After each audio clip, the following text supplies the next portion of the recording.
पुण्यामध्ये नुकताच एक प्रशिक्षण कार्यक्रम पार पडला। हा प्रशिक्षण कार्यक्रम होता मंत्र्यांचे पीएस आणि ओएसडी यांच्यासाठी।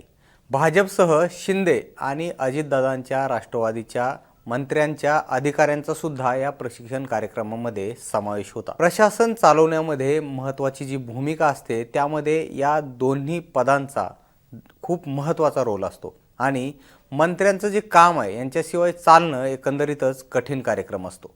तर पुण्यामध्ये हा कार्यक्रम झाला आणि अर्थातच मुख्यमंत्री कार्यालयाच्या पुढाकारानं हा कार्यक्रम पार पडला। या कार्यक्रमामध्ये त्यांना कुठं काही चुकीचं होत असेल, काही चुकीचे निर्णय होत असतील तर ते रोखण्याचे धाडस ठेवा, मंत्रालयातील दलालांचा सुळसुळाट रोखण्यासाठी सतर्क रहा, अशा प्रकारचे संदेश देण्यात आले। हा कार्यक्रम ज्या पुण्यामध्ये पार पडला त्याच पुण्यामध्ये अजितदादांचे मंत्री माणिकराव कोकाटेंनी दुसऱ्याच दिवशी मोठा गौप्यस्फोट केला।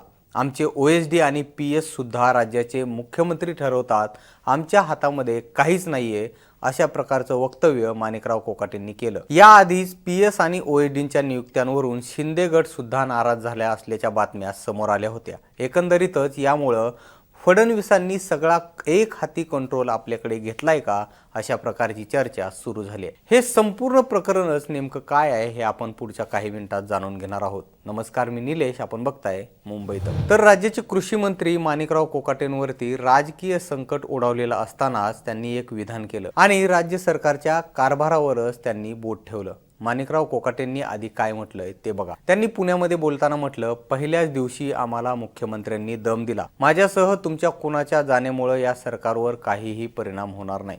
यामुळे जास्त मस्ती कराल तर घरी जाल, असं फडणवीसांनी म्हटल्याचं कोकाटेंनी सांगितलं।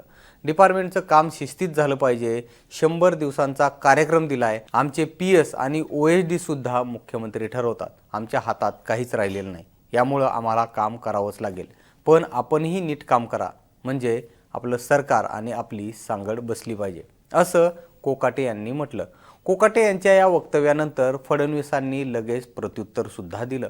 माणिकराव कोकाटेंना हे माहिती नसेल की मंत्र्यांचे पीएस आणि ओएसडी नेमण्याचा अधिकार हा मुख्यमंत्र्यांचाच असतो। त्या संदर्भातील प्रस्ताव मंत्री मुख्यमंत्र्यांकडे पाठवत असतात, त्यावर मुख्यमंत्री अंतिम निर्णय घेत असतात। तुम्हाला पाहिजे ती नावं पाठवा, पण त्या नावांमध्ये फिक्सर असतील, ज्यांच्यावरती आरोप झालेले असतील किंवा कुणाची चौकशी लागलेली असेल तर कुणीही नाराज झालं तरी मी मान्यता देणार नाही, असं फडणवीसांनी ठणकावून सांगितलं। शिवसेनेच्या काही मंत्र्यांनी सुद्धा याआधी पीएस आणि ओएसडींच्या नियुक्त्यांवरून नाराजी मुख्यमंत्र्यांकडे व्यक्त केली होती। सरकार सत्तेत येऊन काही महिने लोटल्यानंतर सुद्धा मंत्र्यांचे ओएसडी आणि पीएसच्या नेमणुका झाल्या नव्हत्या आणि यावरून शिवसेनेच्या मंत्र्यांनी मुख्यमंत्र्यांना सवाल सुद्धा केले होते। अनेक वर्षांपासून काही अधिकारी ओएसडी आणि पीएसचं काम करतात, त्यांचे दलालांशी संबंध निर्माण झाले आहेत, त्यामुळे शिफारस झाली असली तरी अशा अधिकाऱ्यांची नियुक्ती करणार नाही, असं फडणवीसांनी आधीही सांगितलं होतं, अशी माहिती समोर येते।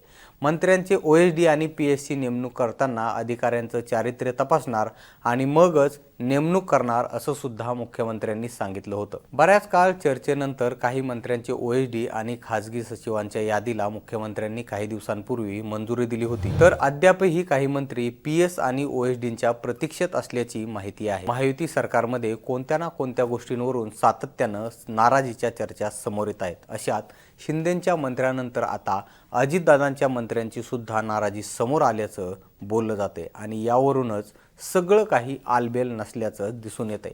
आपल्याला याबाबत काय वाटतं हे आम्हाला कमेंट बॉक्समध्ये नक्की सांगा आणि मुंबई तकला जर तुम्ही सबस्क्राईब केलं नसेल तर लगेच सबस्क्राईब करून घ्या। हा व्हिडिओ पाहिल्याबद्दल धन्यवाद।